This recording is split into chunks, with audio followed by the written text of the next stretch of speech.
P നരേന്ദ്രനാഥിന്റെ ബാലസാഹിത്യ കൃതികൾ. പറയിപെറ്റ പന്തിരുകുലം.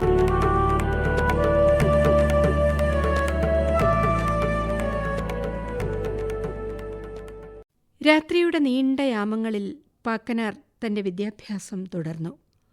ഓലഗ്രന്ഥങ്ങൾ ഒരുപാട് വായിച്ചു തീർത്തു. മനസ്സിൽ തട്ടിയ ഭാഗങ്ങൾ ഓലയിൽ കുറിച്ചുവച്ചു. എഴുത്തച്ഛനോട് സംശയങ്ങൾ ചോദിച്ചു. ഒരു ദിവസം എഴുത്തച്ഛൻ പറഞ്ഞു, നാളെ മുതൽ പാക്കനാർ വരണ്ട. പാക്കനാർ പരിഭ്രമിച്ചു. താൻ വല്ല അപരാധവും ചെയ്തോ? അഥവാ താൻ മൂലം ഗുരുവിന് വല്ല അപകടവും പിണഞ്ഞോ? എനിക്ക് തരാനുള്ളതെല്ലാം ഞാൻ തന്നു കഴിഞ്ഞു. പാക്കനാരിപ്പോൾ വിദ്യാസമ്പന്നനാണ്. ഇനിയുള്ള പഠനം ജീവിതത്തിൽ നിന്നും താനെ കൈവന്നോളും, എഴുത്തച്ഛൻ പറഞ്ഞു. പാക്കനാർ ഗുരുവിനെ സാഷ്ടാംഗം നമസ്കരിച്ചു. രണ്ടുപേരുടെയും കണ്ണുകൾ നിറഞ്ഞൊഴുകി. പാക്കനാർ അവിടെ വെച്ച് തന്നെ സംസ്കൃതത്തിൽ ഒരു ശ്ലോകമുണ്ടാക്കി ചൊല്ലി. അതിൻ്റെ അർത്ഥം ഇപ്രകാരമായിരുന്നു: ഞാനൊരു ചെളിക്കട്ടയായിരുന്നു, അങ്ങതിൽ വൈരക്കല്ലുകൾ പതിച്ചുവെച്ചു. എന്നിലെ ചെളി ആ വൈരക്കല്ലുകളുടെ ശോഭയിൽ അലിഞ്ഞലിഞ്ഞില്ലാതായി. ഗുരുദക്ഷിണയായി നൽകാൻ എൻ്റെ വശം യാതൊന്നുമില്ല. നന്ദി കൊണ്ട് തുടിക്കുന്ന ഒരു ഹൃദയം മാത്രമേ എനിക്കുള്ളൂ. ഞാനത് അങ്ങയുടെ മുന്നിൽ കാണിക്കയായി വയ്ക്കുന്നു. ഗുരു, ഈ ശിഷ്യനെ അനുഗ്രഹിച്ചാലും. എഴുത്തച്ഛൻ രോമാഞ്ചം കൊണ്ടു. പാക്കനാരെ ഗാഠഗാഠം ആശ്ലേഷിച്ചുകൊണ്ട് എഴുത്തച്ഛൻ പറഞ്ഞു, ഏറ്റവും വലിയ ഗുരുദക്ഷിണയാണ് എനിക്ക് നീ ഇപ്പോൾ തന്നത്. പോയി വരൂ മകനെ. നന്നായി വരും ട്ടോ, നന്നായി വരും. പ്രഫുല്ലമായ മനസ്സോടുകൂടി പാക്കനാർ പോന്നു. അതാ ഒരു ഭ്രാന്തൻ വരുന്നു. സൂക്ഷിച്ചു നോക്കി. മുഖത്ത് എന്തൊരു തേജസ്!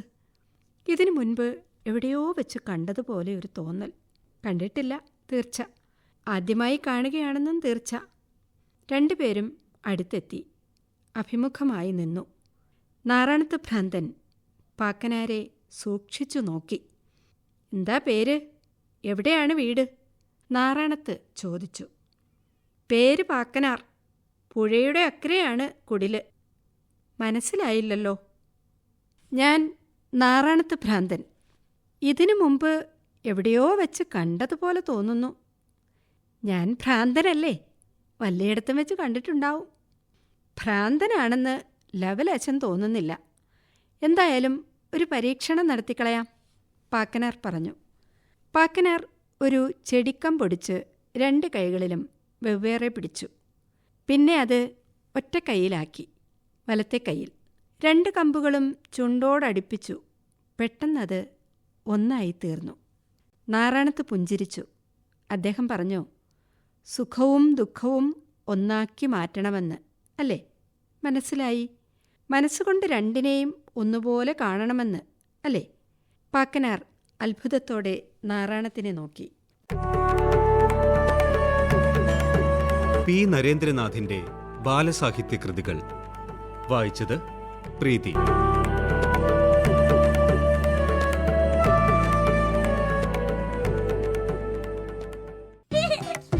High high